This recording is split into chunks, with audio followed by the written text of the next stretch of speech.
The Short Game is listener-supported on Patreon. If you'd like to support the show and join us on our Discord, head to theshortgame.net or patreon.com/theshortgame.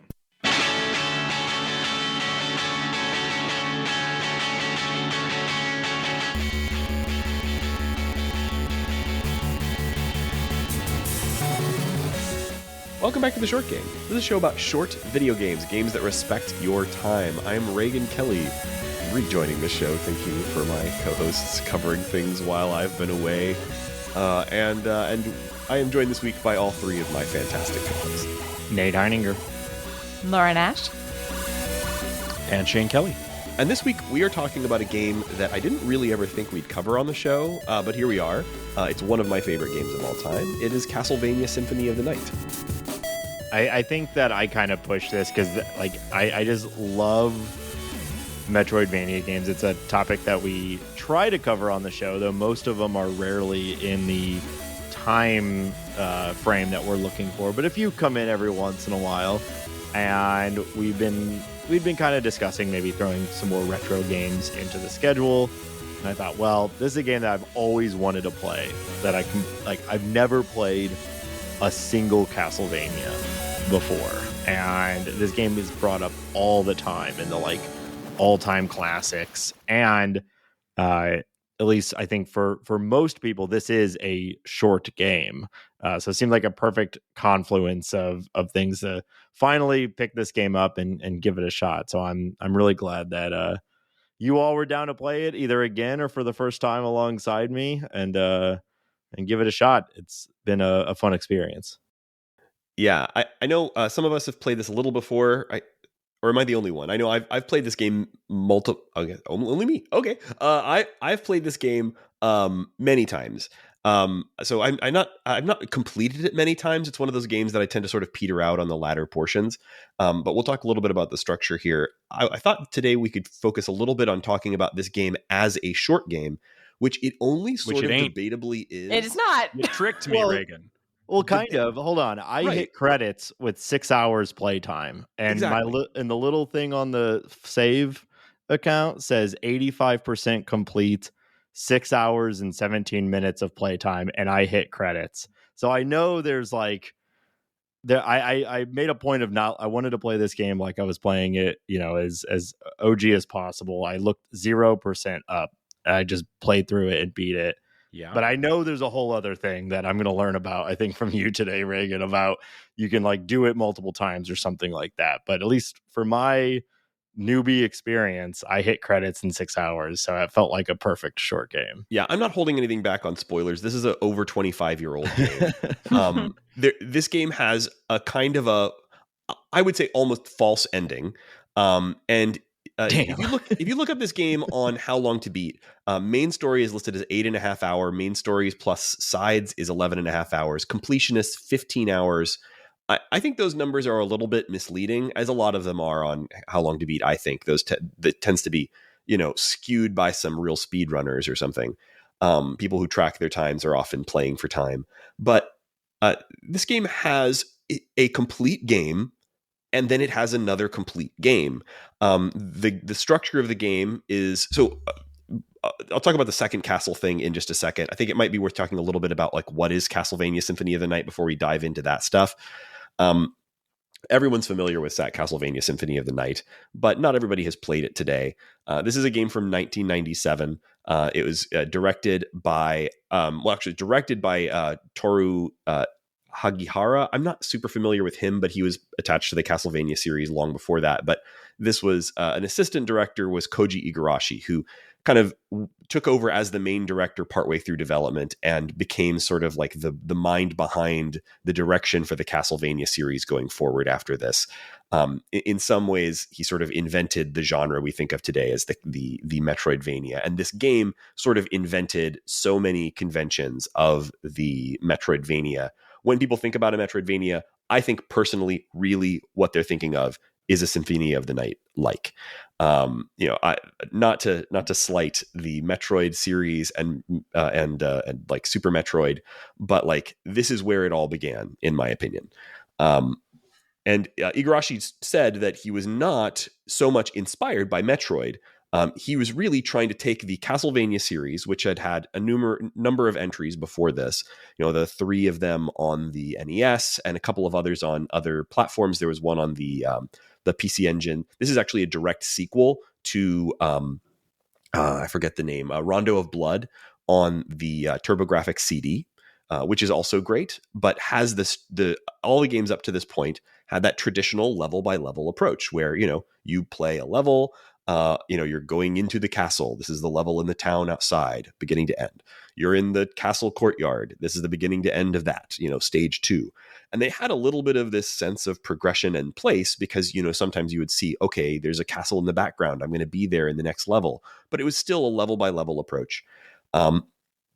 And they also had this whole, story to the Castlevania series of the Belmont clan who, fought Dracula every 100 years. His castle would reemerge, and the Belmont, the most recent, sire of the Belmont clan would take up the vampire killer whip and go and attack him, right, and save the world from Dracula once again.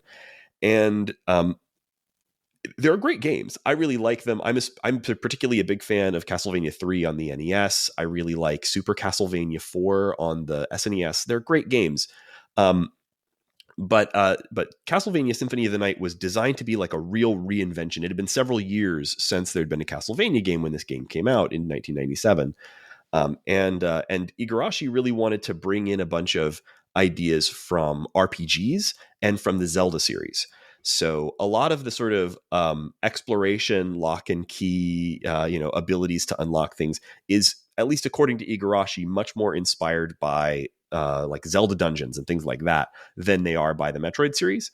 And also leans way into many complex systems that you can choose to interact with depending on your playstyle, including tons and tons of different weapons that can interact with each other in interesting ways that you can equip, a system where you can cast spells, you level up constantly throughout the game, increasing your HP and magic points and whatnot.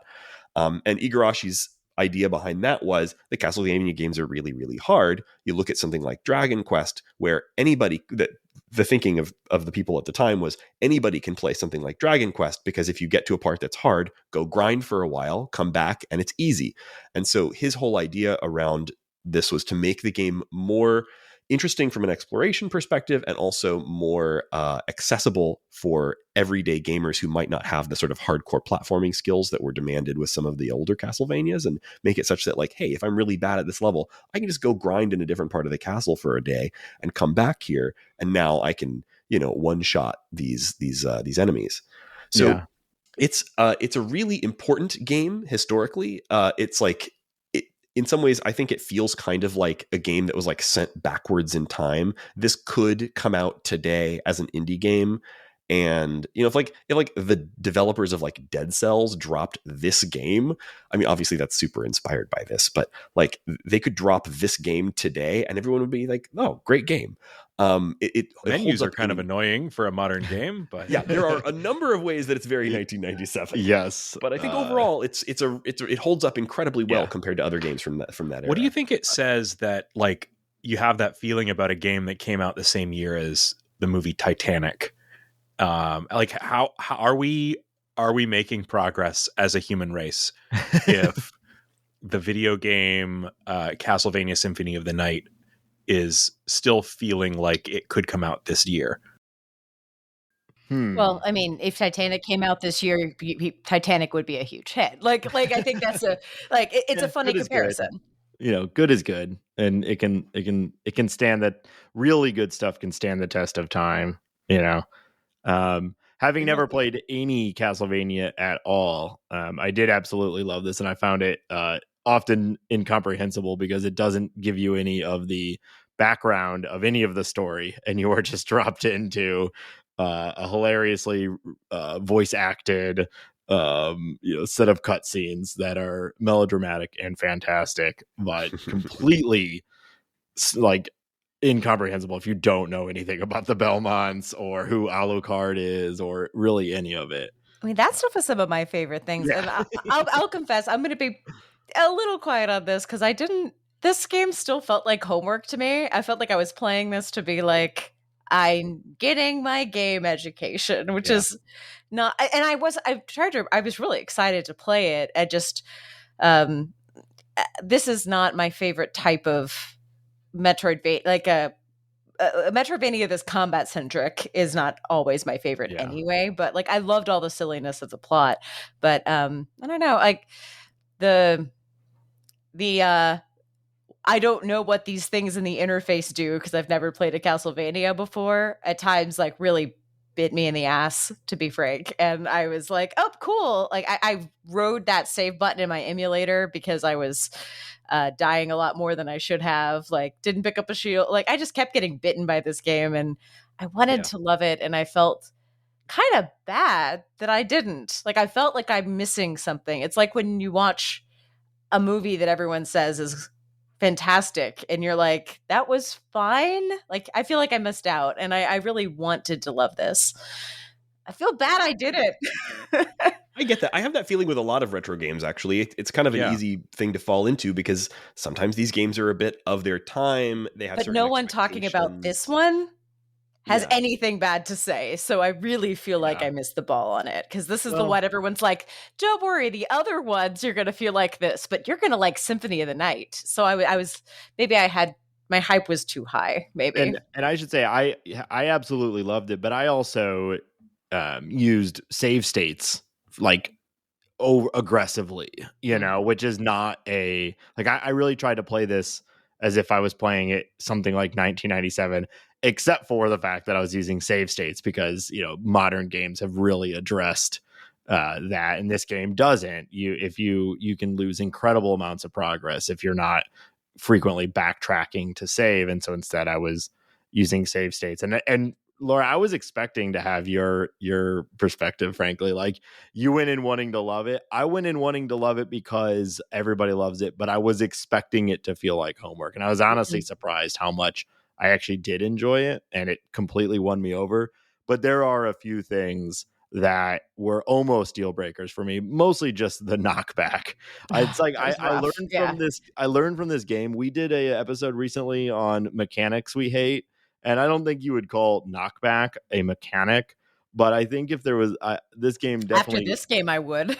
Yeah, it definitely sold for me that, like, that might be my least favorite thing in video games, is losing complete control of your character and being stun locked across an entire screen where you're just... Nobody flies when you hit him like Alucard. He's made out of like bones and bat dust, and you like kick him and he flies. There's a guy named Flea Man. Flea Man is bouncing me across the entire screen, and then you go back a screen and it resets the whole screen you were just working through. So like, and the amount of towers that you have to climb while there are horizontal things flying through the air that knock you back and fall all the way down the tower or whatever, like, that shit made me want to scream. But outside of that, I found this game incredible. Nate is up here quick saving on every step of the staircase.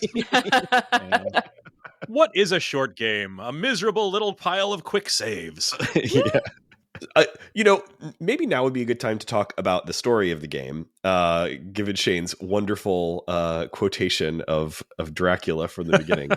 Yes. That one of the best things about the game as a newcomer was the voiceover. Yes, to it. Definitely. Even though it was all melodramatic and absurd, it was incredible. I was happy every time a cutscene came up. What I want to know, so I know probably not as much as like a true diehard knows about the Castlevania series timeline and whatnot, and the overall, like, the place this fits into the plot. What I want to know is, like, what did you guys get out of it? And I know also I should say, like, we came to this a little bit earlier. None of us finished 100% of Castlevania Symphony of the Night for this episode. I mentioned it briefly earlier. The structure of this game, there is kind of the first game, which is Dracula's castle, explore the castle, and then you get to and fight the final boss, which, shock, isn't Dracula in this case.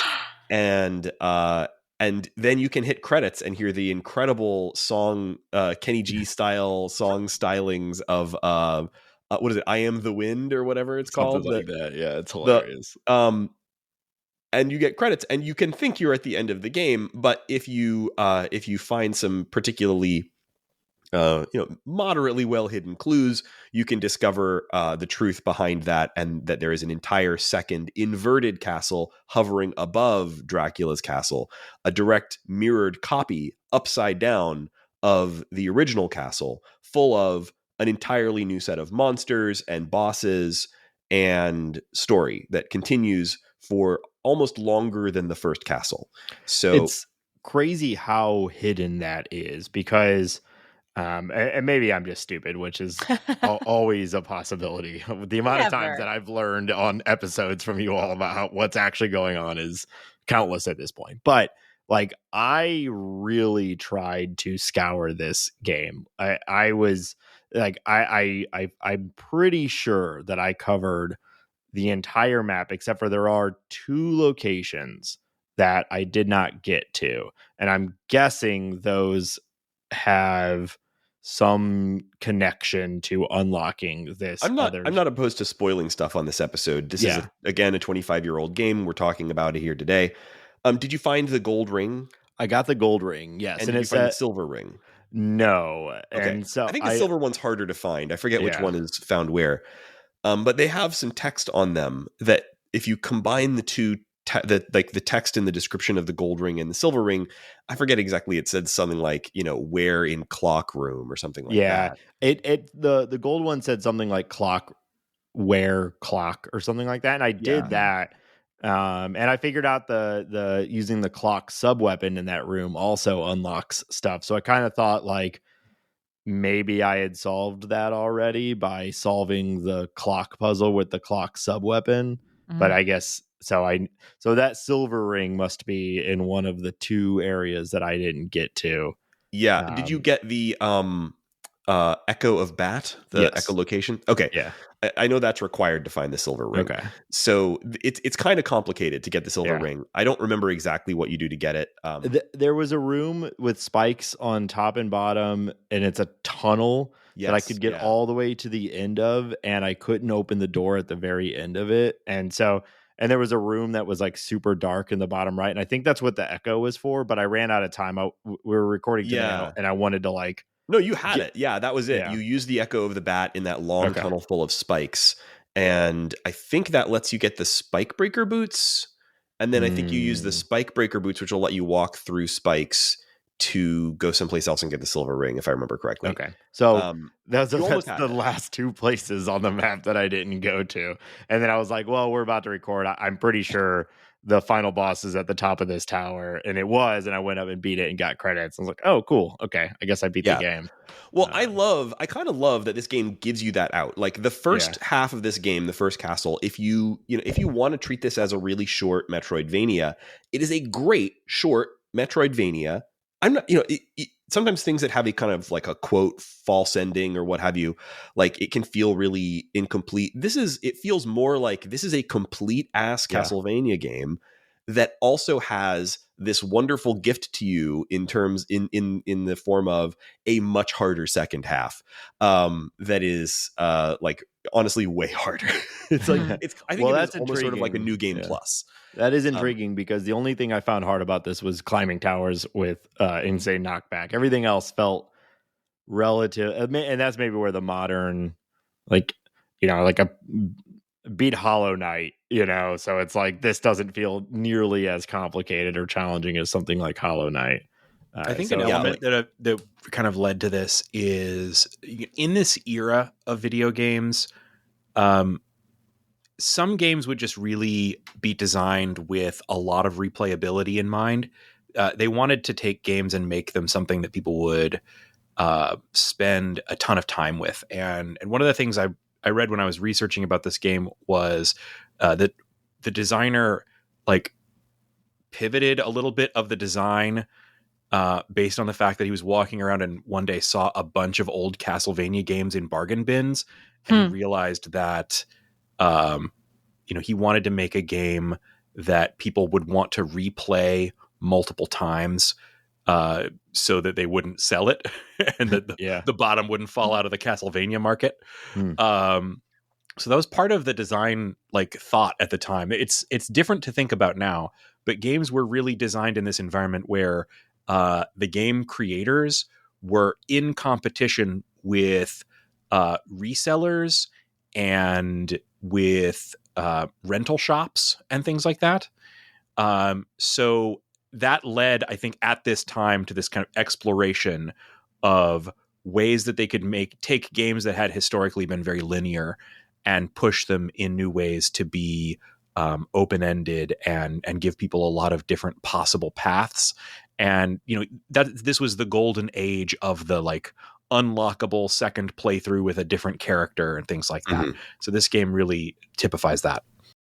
Yeah. And interestingly, it's prior to this era, the way that you made games not rental proof was you would just make them really hard, especially you'd make level 3 or something really freaking hard. But this, it just expands by having it draws you into doing multiple playthroughs by having so many hidden secrets, so many different varieties of weapons that you can collect. If you really become a diehard about this game, you could spend a year playing it, collecting every possible weapon and every possible, it's quite expansive. That's why I didn't really ever think we were ever going to cover this on the short game, because, my thinking about this game having played it now several times is well, this is actually a really long game. But, I kind of reframed it partly because I looked at that how long to beat and I was like, oh, that's how long? And then thinking about it, well, actually, I've heard some people say I got that first credits at the end of the original castle, and I was done with my experience. I was like, oh, that is a really good short game right there. I mean, I can echo exactly that feeling.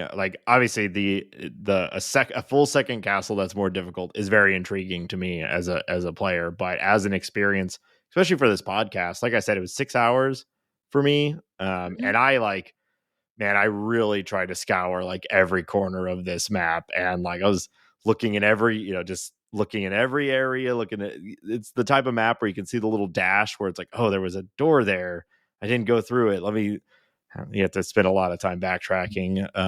And I really felt like it was a complete experience. I'm glad to know there's more because I enjoyed it so much. I'll play more, but I think I could put it away now and feel like Symphony of the Night is,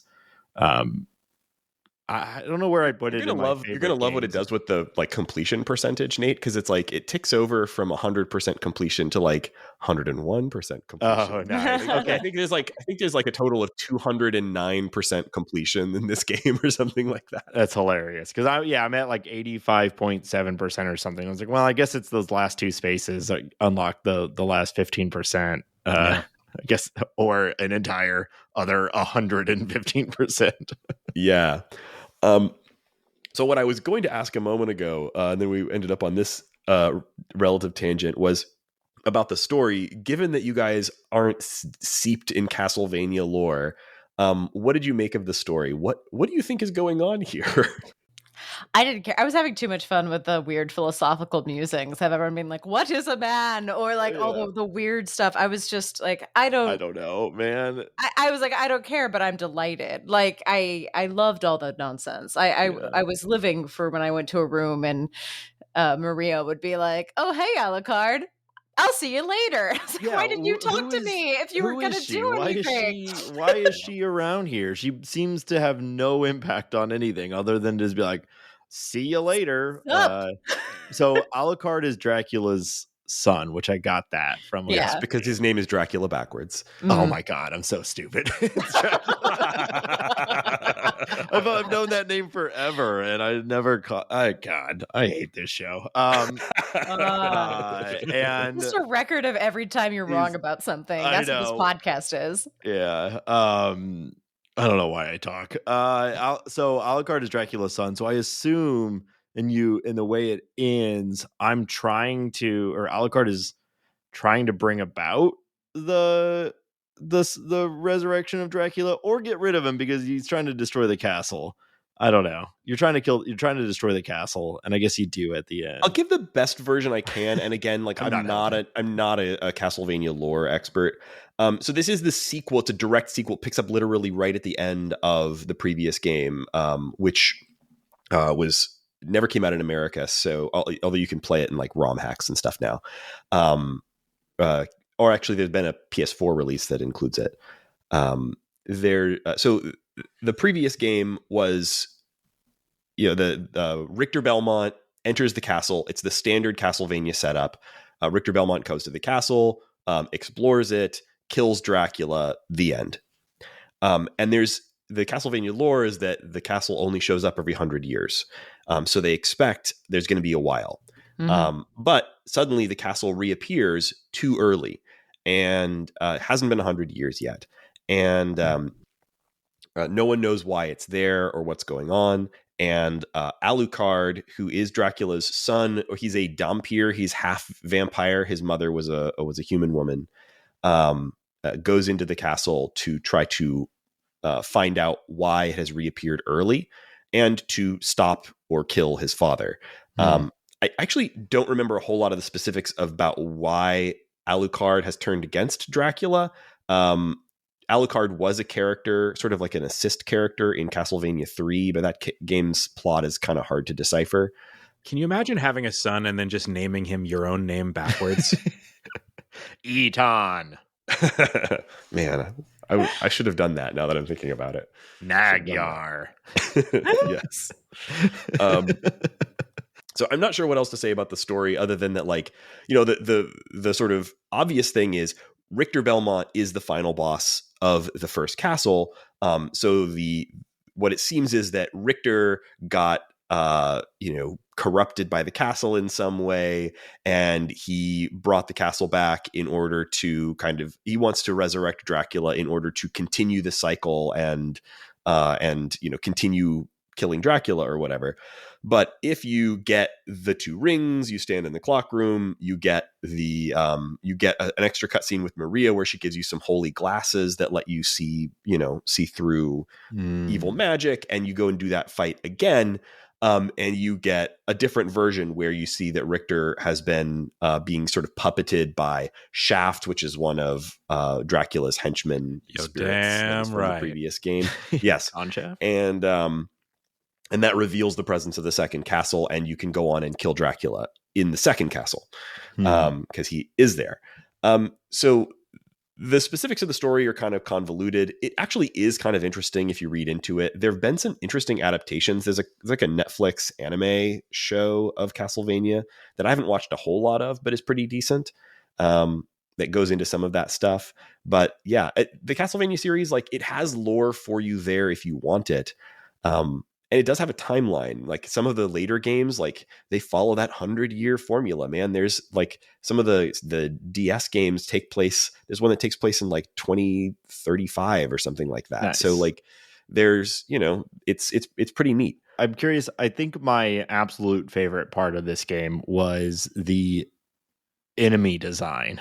Yes. Very strong. Like there are so many incredible designs and names and everything in this game, and animations. Like yes. This was the dawn of. I mean, not the dawn. It was like not exactly a super early PlayStation game, but like you compare this to something that would have come out on SNES or something. Mm-hmm. Like obviously compare it against like Castlevania, Super Castlevania 4, and like the amount of art is off the charts. So I was much constantly bespoke, surprised at how cool. It's ironic. The game caught a little flack when it was released because in the PlayStation 1 era, this was trying intentionally to be retro aesthetically to match the older Castlevania games from the like 8 and 16-bit era. So except in the cutscenes where they have the wild 3D PlayStation look, then that was not part of the game at all. The weather, I love when you're at like the top of the castle and whatnot, and you get a glimpse of what's going on outside. It's just like batshit insane 3D clouds that are moving at like hundreds of miles per hour, just completely insane. But sorry, go on, Shane. Yeah, I mean that's the aesthetic, is that the enemies and the sprites on screen have this slightly lo-fi look, that is a wild contrast against these highly detailed animated backgrounds.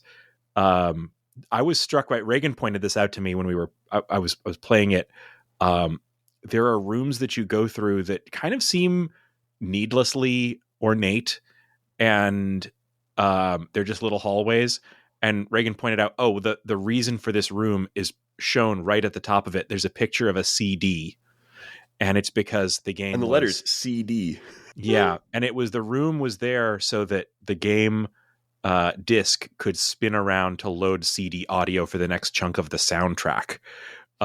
So I made that joke. I said, "Oh, is this because this is on CD?" And then Justin said, "I think that stands for Count Dracula, you dummy." So now I feel vindicated. I'm like, no, my joke was correct.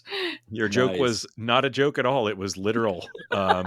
That, honestly, it's so funny. It never occurred to me that might stand for Count Dracula. But that is It's an a picture of a CD. excellent- Yeah, it does have a picture of a CD. I'm not the only stupid one here. Look, I mean, CDs are also circles, so Yeah, true. like, Yeah. Yeah, but there I mean, the game has an so many amazing great soundtrack. Sorry, not the time. We could save it. We could talk about the soundtrack. We in a got to minute. talk about it, but It's there's incredible. still so much about the design that I want to Yes. talk about. I love that the castle design is incredible. I love that very there good are level rooms. design. There are Mhm. rooms that are just clearly just like this.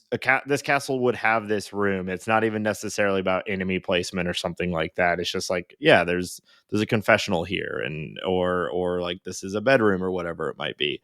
I really loved that, but I have to call out what I think was my favorite enemy design, because it also, I think, speaks to a little bit of the humor of this game. Is the two skeletons holding up a platform with the big skeleton head on it that they march back and forth, and the thing takes so long to charge up a shot that it was never a enemy that damaged me once.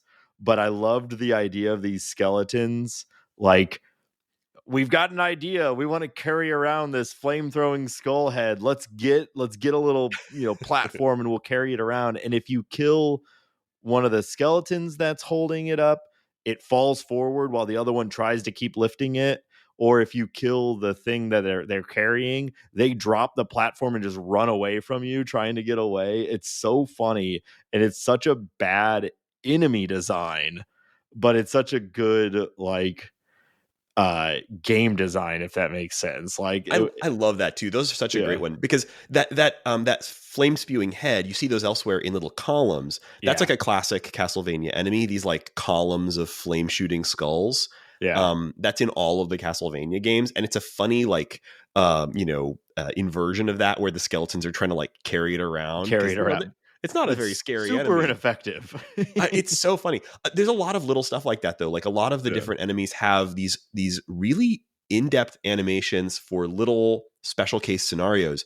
One that I remember is the Owl Knight that you fight in, I think, the Colosseum area. And he's like a knight in big armor. And instead of like the axe knight guy who throws axes at you, he has like an evil owl that comes and attacks you. And if you kill the owl first, then the knight stops attacking you and goes and like looks at the owl on the ground like he's really sad you killed it.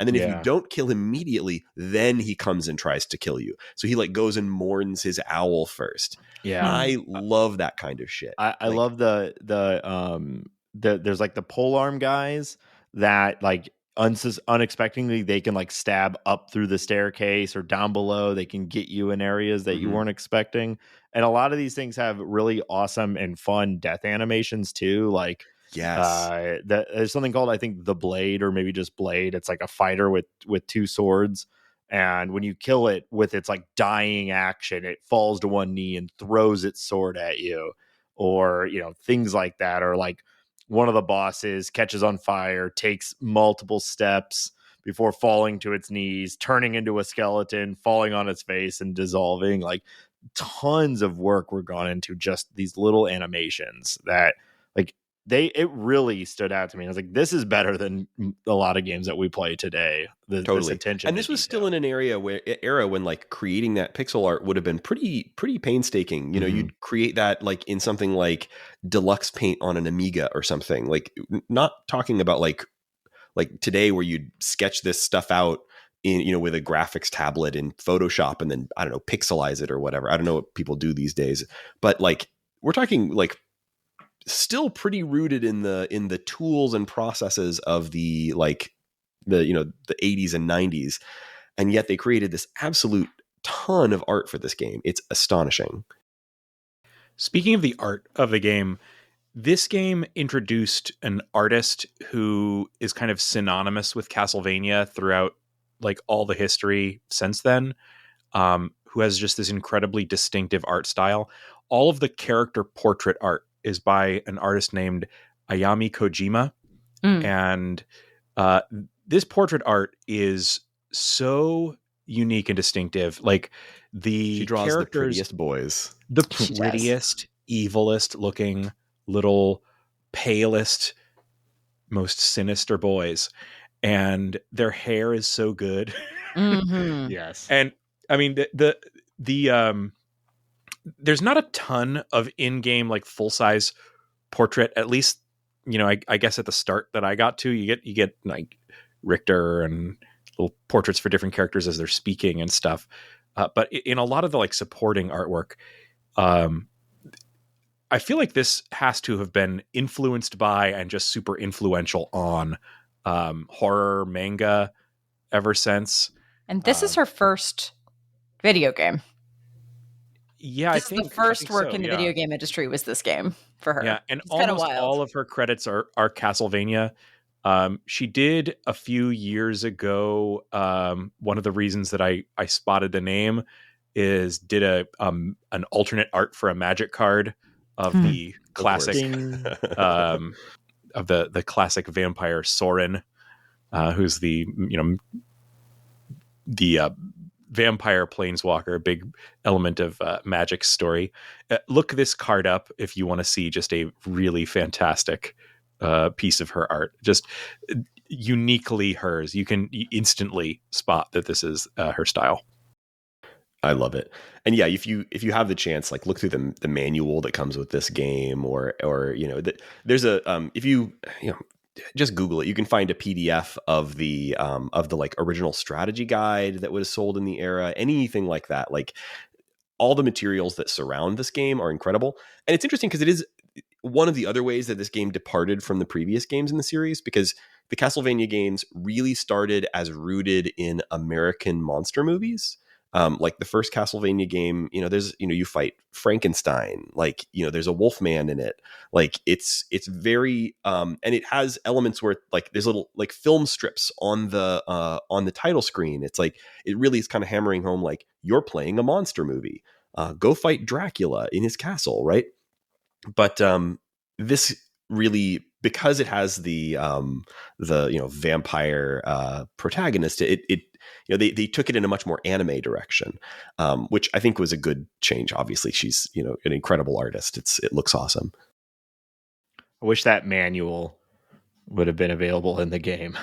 Maybe I should just read the manual and then like start the game over. If we're gonna do more retro games, maybe we need to have a habit. Laura, you and I, we can get together and read the manual together before Honestly, we I dive think- into these things. Yeah, I think maybe if I did some reading on mechanics and like was prepared for some of the weirder things like the knockback, I think I might.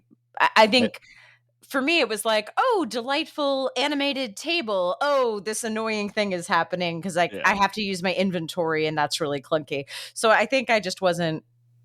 Other times I have approached a retro game, I've been primed on the flaws beforehand, but the conversation about this one is so glowing that it's like trying to find a review of the problems you'll encounter while playing Super Mario 1. Like you're not going to hear about it. Like there's like no one's talking about anything weird about this game whatsoever. So everything I had to like figure out myself, including, you know, the things I didn't find out, like where is the map? How do I turn on the map? What are these hearts I keep collecting do? Like things like that are not. I had a really They're funny not one. hard. It's just I didn't know what those did, so I didn't Yeah. try. I had a really funny one. There's an item called an enchanted library card. Hmm. And I got one and it's like, well, that seems interesting. Maybe that's going to like open a door for me or something like that. So I held on to it forever.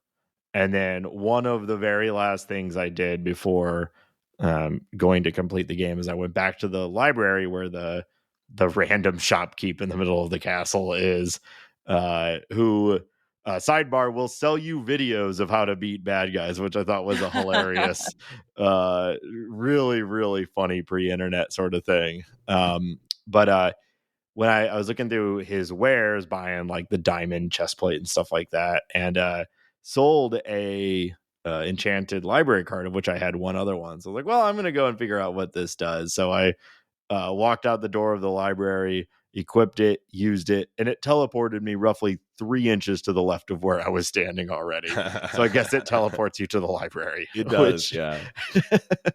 So it was a full load screen to get me. I was standing at almost exactly where it teleported me to. That is so funny. Yeah. It's like, well, I guess I should have looked that up or just tried it. But it's like I ended this game with so many items in my inventory that I have zero idea of what they do.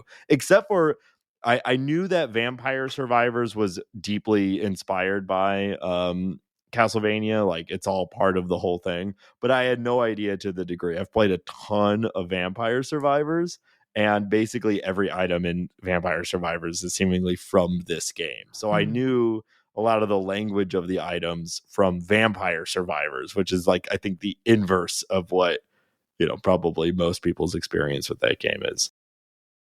What I'd like to know is if anybody had any favorite items or weapons that you came across. I will say that this was the first time I made, by the way, all of that stuff, like having no idea what the library card does, whatever. Everybody has a different way to play this game. My personal perspective is, it's not 1997 anymore. If you get an item and you don't know what it is, I think it's fine to look it up. Sure. There's a lot of some stuff is just like dumb, like there's a lot of different food items. All of them do pretty basic stuff, like they give you a small amount of health, things like that. But then there's also like weapons that you might get that might seem kind of interesting, but don't do all that much damage. And sometimes it's because they have a special ability attached to them. And if you don't know that that's there, you can miss out on some cool utility. So like I made a lot of use this time of a couple of different rods that I hadn't made a whole lot of use of before. The shield rod, which says in the description, like works well with a shield. And I looked it up this time because I guess I'd never done that before. And I realized, like if you have the shield rod equipped with a shield, depending on what shield you equip, then it gives you a different ability you can do with, I forget what the button combo is, but like kind of like the spells where you can do a kind of a button combo and it does something. So like I equip it with like the night shield, for example, and then do a little twiddle on the D-pad. I forget exactly what it was. And it activates something that like, it's like a spell that enhances your attack for quite a while. Things like that. Raygan, I used the shield rod also a ton because it was one of the highest attack power weapons I had, especially if you had a shield, it like improved that, I think, or something. And every once in a while something would happen and I'd be like, what did I just do? Why did I just glow or something? And I had no idea what it was. So I personally chose to play this game without looking anything up, but I don't necessarily recommend it because I don't think I was very optimal through most of it. But I used the shield rod. That was probably my most long used weapon. I did end up beating the game with the jeweled the knuckle thing? The jeweled knuckles. Yeah. Which was the most powerful weapon that I ended up finding. It had the highest attack damage. So I just kind of loved the idea of like, you can get all these swords, you can get all these shields, you can get all these different things. But at the end of the day, just put some brass knuckles and bling and you're like punching the hell. I was strongest when I just walk around and punch people. And it got me through. It took me a while to realize what wolf form was best for. I got that first. I assume that's probably most people. And I kept expecting there to be like a wolf-sized hole or something for me to go through. And like, sure, because I'm like, I know that you get it pretty early, and I'm like, it's Metroidvanias, it's like the root of it. So there must be a wolf. You get thing. chicken mode, so you can go through tiny holes. Yeah, exactly. I've played Guacamelee. I don't know, man. You don't think that skinny vampire can crawl through a wolf-sized hole? Well, I don't know. Raygan, I'm stupid. I mean, the cape would get stuck, Raygan. Come on. You're right. Excuse me. But once I realized way later in the game that it's like for going fast, like, oh, this is nice. Especially when you get there's like power of wolf or something that you could just like run through everybody. It made some of the backtracking and whatnot. I don't think I got that this playthrough. I forgot about that. There were 2 different wolf power-ups that I found that basically made you go faster and also just like wreck shop running through stuff. And cool. It made it a lot more effective and a lot more fun. Like by the end of the game, when I was really just trying to clear everything, I was just flying. I was turning into a bat and just flying over everybody the whole time. But once I really figured out the wolf, you could run through everything and kill a lot of stuff doing that. That was pretty fun. I think it's pretty interesting that you get like so many incredible power-ups before you hit the second castle. Things like did you end up getting the moving mist? Yes. Yeah. So like moving mist, like you have a pretty tight timeline on it because of the like it uses up your MP or whatever it is. But you can just like float your way through or past literally anything. And you'd kind of think that would break a like you kind of think that would completely break a Metroidvania, because it kind of, you can float through grates, you can float up to places you could never reach otherwise, but it doesn't break anything. The inverted castle is still layout wise designed as a mirror of the lower castle, and that means there's a lot of places that are like not really set up for jumping properly. And so you kind of need to be able to like float up or fly up in a lot of places in the second castle. So it's kind of wild. You have to get these like kind of OP weird traversal power-ups like the mist and the bat and the wolf in order to really be able to address the second castle at all. Yeah, it's crazy from a level design standpoint to be able to design an entire world and then just be able to flip it in that game and it still work. Although I guess the flying, you just have full access to any direction. So I guess that is probably how they got around that to some degree.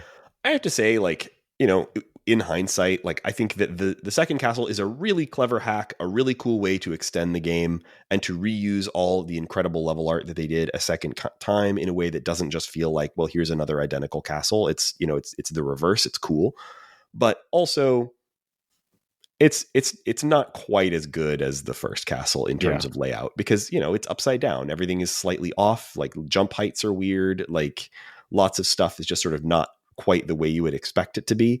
It doesn't feel like it has quite as much flow. So it's, that in terms of like problems with the game, like I co-sign all of the ones that Laura said. Things like the knockback is pretty ridiculous in this day and age, although you get used to it. The menus are inexcusable. Yeah. I hate that. I mean, the first time that I was at a fight and I picked up a turkey and then it just landed on the floor and I died. I was like, what is going on with this inventory system? But yeah, being able to the Saturn version has a quote unquote third hand where you can equip food items and other stuff, so that you don't have to unequip a sword in order. Yeah, you have to put your shield away to put a piece of cheese in that thing, get out of the menu, throw it on the ground, pick it up. I found a hot dog, which was funny. I like. Also, if you died during the animation for the health to take effect, you won't get the points until the animation's done. Potions take a little bit. Yeah. I didn't actually find this, but one of the items of food that I read about is a peanut that gives you almost no health. And in order to eat it, you have to use it and throw it into the air and catch it in your mouth. Oh my gosh. So this little 2-pixel peanut flies up in the air and you have to catch it by maneuvering under it properly. That's awesome. There are a lot of weird bits of love this humor. game, man. Yeah. I love this game. There's so much crap like that in this. I forgot to. I talked about the skeletons holding up their buddy on a table, but I love the bad guy that is the front half of a horse and someone riding on it, and it's moving really fast, running back and forth, and its spine is just dangling out the back of the where the other half of the horse used to be. Like super strange and bizarre, and I loved it. Well, I think there's still a little bit for us to talk about, but we're about to lose Shane. Shane's got a hard out. So Shane, thank you, and we'll see you on the next one. See you later. Matt? See you, podcast crew. One last thing I really wanted to talk about were the bosses in this game. I think this game has some really great bosses. I think sometimes going back to, I was comparing this to Super Metroid, which is a game that I love, but that frankly I think the boss design is pretty bad. I know maybe that's controversial, but I think it's pretty bad. But this game, I think the bosses are great, and there were some real standouts. Did anybody have any particularly memorable bosses? Yeah, though I forget its name. All of the names are great, but like immediately forgettable for me. The one that is a giant orb that is just dumping hundreds or thousands of dead bodies on you. And then like some of them are dead bodies, some of them are zombies that get up and attack you, and you just have to fight through hordes of zombies in order to get close enough to deal damage to it. And it's just screaming the entire time. That was pretty incredible. It was a hard one. The big ball of bodies. Yeah. Apparently that's called a grand falloon.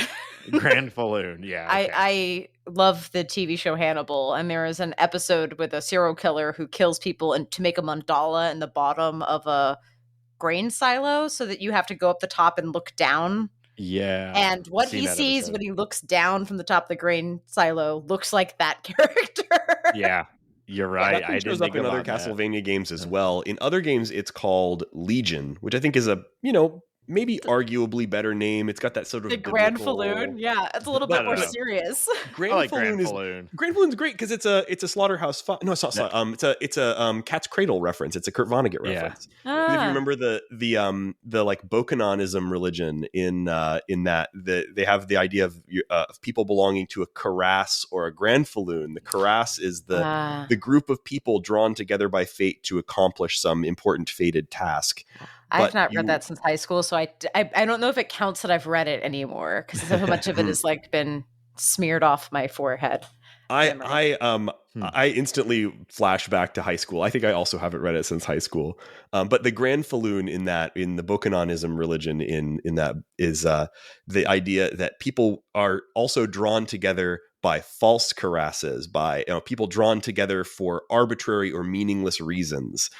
Like, for example, your Karass might be people who come together to accomplish some important thing, but you might find yourself distracted by being grouped together with people like graduates of Indiana University or something like that. Like that, you might feel you had found your community, but actually you're being distracted from your true community.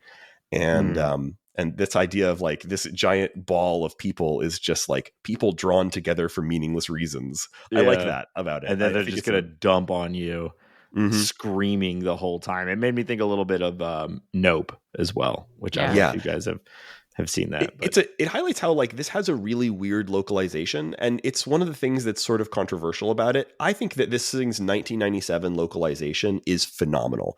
It's not a really true straight translation of the original Japanese. There have been versions of this game that, like the PS4 version, does away with that and does a new translation and new voice recordings. And I think it's lesser for it. Like the game, it gains a lot from its like weird voice acting and just sort of the like weirdness of the way that it's written. I don't think it gains a lot much else from from a more straight up translation. If it meant to be funny, then well done. If it didn't mean to be funny, then that's even funnier, and I'd say even more well done. Because I think it's worth preserving that 1997 version. Yeah. I think there's probably a place for the more modern translation of it, but I don't care. I like this version. Yeah. We mentioned briefly, but put it to the side for a second. But I think now we have to talk about the music, which is also incredible.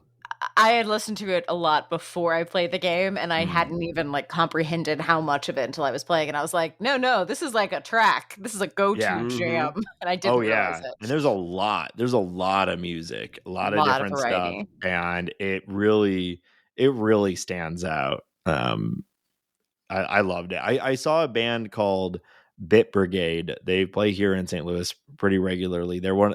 I think there's a couple different acts doing this, but they basically they have someone speed run a game on stage while they do metal covers of the music that's happening in the game. And I saw them do it for not this Castlevania, but a different one where someone was able to beat it in like 45 minutes, and they just shred, speed metal covers of Castlevania music the entire time. And it was amazing. And it has always made me really like Castlevania music in theory, but having never played one, I never really knew how it felt in the game, if that makes sense. And so now having played this one, there would be times where I just like stop, in a stage area just to like let the track play for a little bit because I wanted to hear it more. Yeah, it is an incredible soundtrack. This was in the era when you could take your CD out of your game console for many games. I don't actually know if this is true for this one. A lot of games had Redbook audio, and so you could take the CD out and just like play it in your CD I remember player, that. as long as you didn't play the data track, which would sound like ghosts haunting your CD player and would probably break your speakers. But man, like it's such there's so much music in this. It's like I'm just looking up the soundtrack, and the track listing has 34 songs, which is a ton for a game in this era. And yeah, I never got tired of the music. It's all really, really good. It's all composed by Michiru Yamane. And I don't know much about her, but I know she's a like pretty famous, video game soundtrack.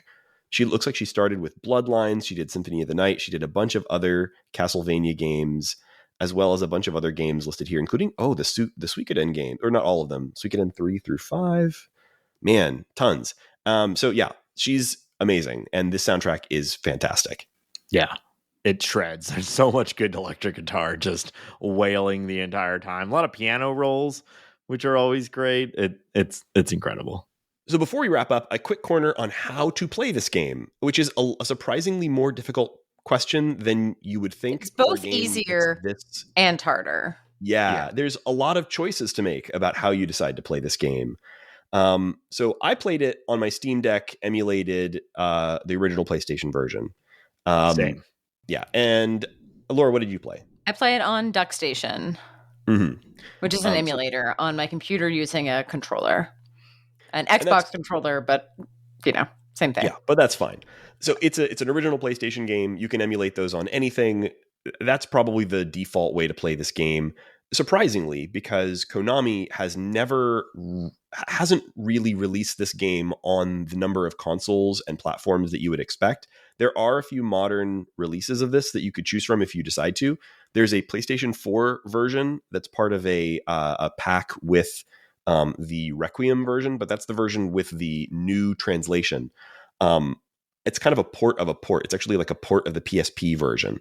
So I'm not 100% sure I would recommend that version, although I haven't played it. It's probably fine. It's probably serviceable, but it really just seems weird to me that Konami doesn't have like you can't just go download this on Steam. You can't download this on Switch. There's no, there's no Xbox. Wait, it's like that's actually not true. There's technically an Xbox 360 arcade release of this for the 360 that is still forwards compatible. So you can play this on an Xbox if you want, but you have to go through whatever process is required to download the Xbox Live Arcade version.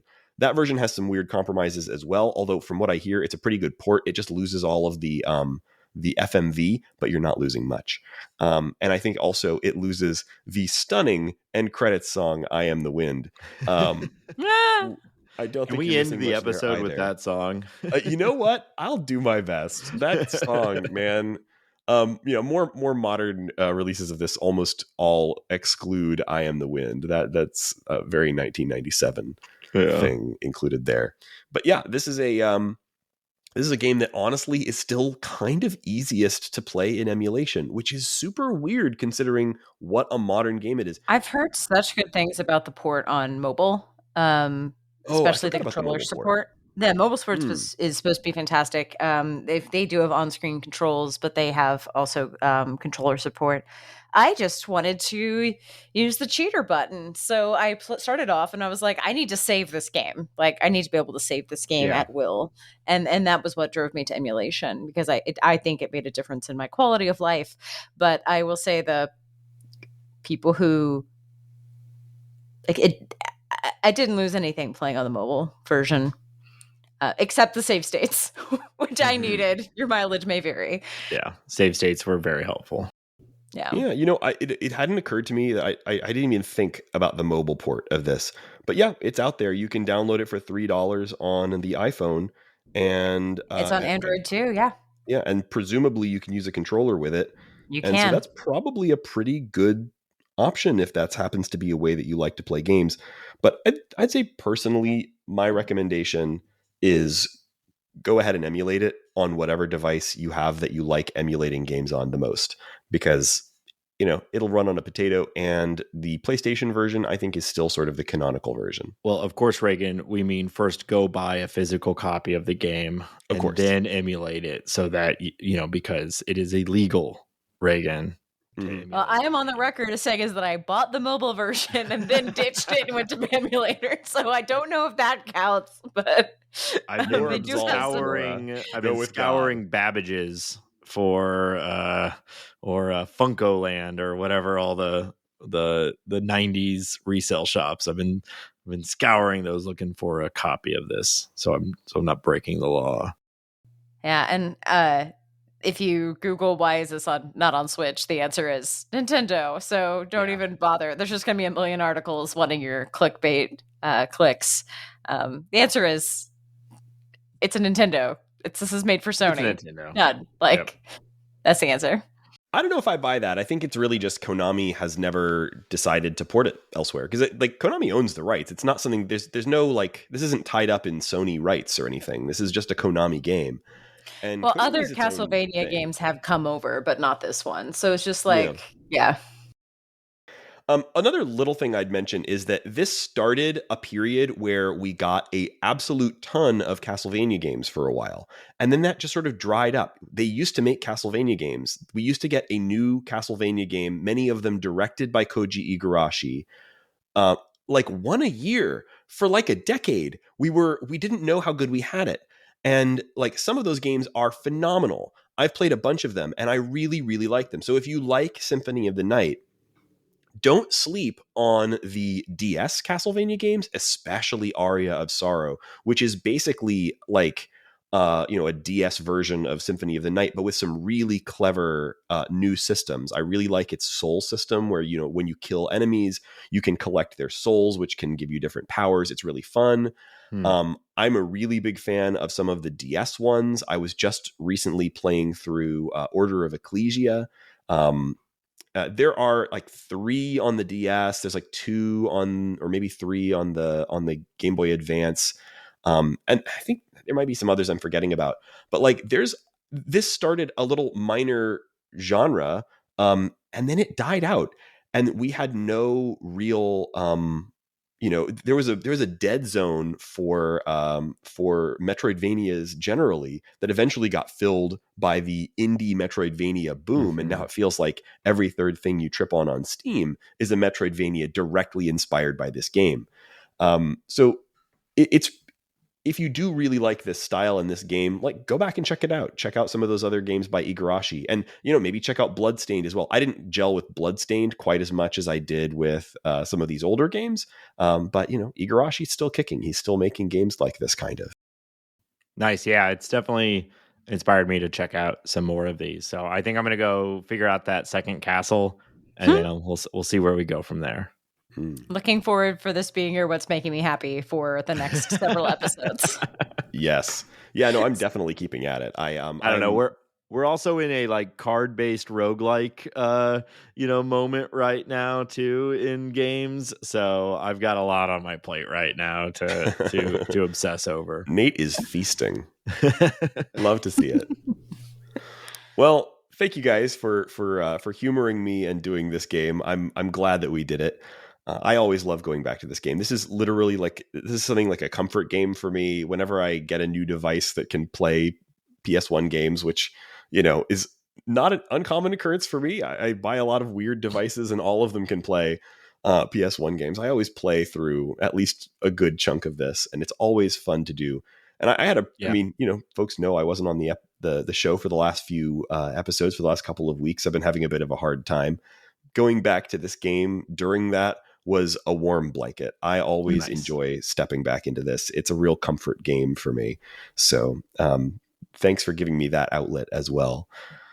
So listeners, thank you for joining us on this episode of The Short Game. You can find our show on the internet at shortgame.fm. That's the place where you can find all the links to our show on various different podcast platforms. We've added YouTube recently. Actually, they still need to get the link to that on shortgame.fm, but we have a YouTube page, which has been nice. There's not really a comments field on a lot of other podcast platforms, but YouTube, some folks have left us some very kind comments there. That's been nice. And we also are, obviously we're on all the other podcast platforms. If you happen to be using one that allows ratings or reviews, we love for folks to do that. It helps folks find the show. Also from that page, you'll find a link to our Patreon. This show is supported by the listeners, and we really appreciate you listeners. We really appreciate especially our patrons. Patrons make the show run. And they let us do things like replace broken microphones, things that happens way more than you might think, and occasionally helps us buy games and keep this show moving. Of course, it also pays for the hosting. It's a big thing for our show. And also, all of our patrons get access to our Discord community, which is where we talk about the show. We have a channel there for chatting about Castlevania Symphony of the Night right now, but also there's a great channel for talking about game suggestions. It's where we find out about a lot of the stuff that we cover on this show. Our listeners are great at finding what's new, and you can get those suggestions too, or give us suggestions. And I've been Raygan Kelly. You can find my links to socials and whatnot on shortgame.fm. Laura Nash, same. And Nate Heininger, same. And thanks once again for joining us on this episode of The Short Game.